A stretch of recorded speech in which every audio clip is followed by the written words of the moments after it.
was almost non-existent.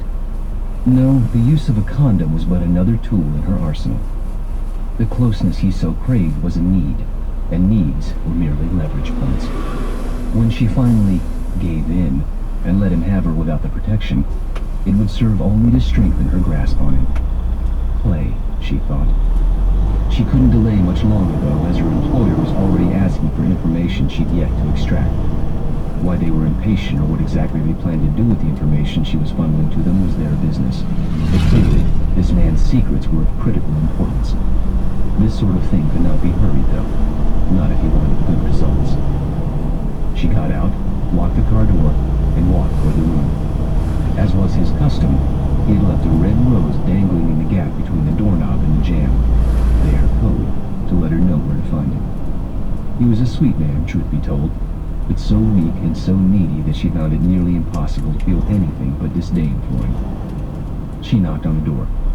She heard footsteps rapidly padding toward the door, then the chain lock rattling as it was unhooked. The door swung open, and he stood there in his corduroy pants and one of the half-dozen tattered t-shirts he owned, all of which referenced some science fiction movie or television show. "Hey there," she cooed, shooting ahead like a runway model. Years of training had left her without a trace of an accent. "Happy to see me?"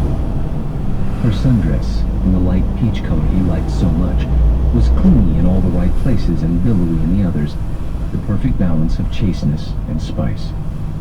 Most men, even if they didn't realize it, wanted their women to be ladies in daily life and whores in the bedroom. His hungry eyes finished their scan of her legs and breasts, and then came to rest on her face. Yeah.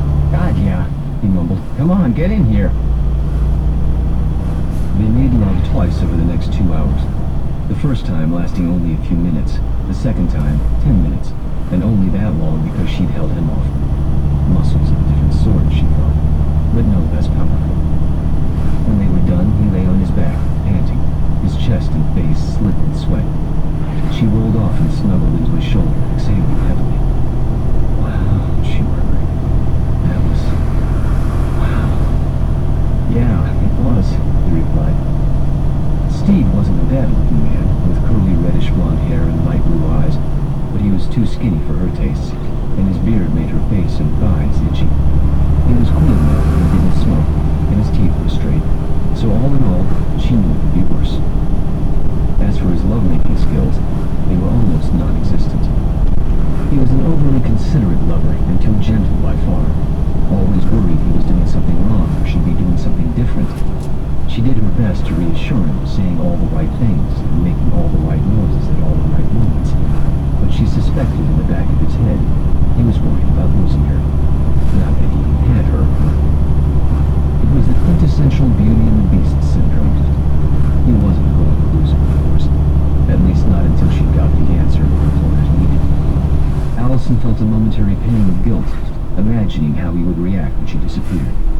She was fairly certain he'd fallen in love with her, which was the point, after all, but he was so harmless it was hard not to occasionally feel sorry for him. Hard, but not impossible. She pushed the thought from her mind. "So, how's work?" he asked. "It's fine. The same old thing.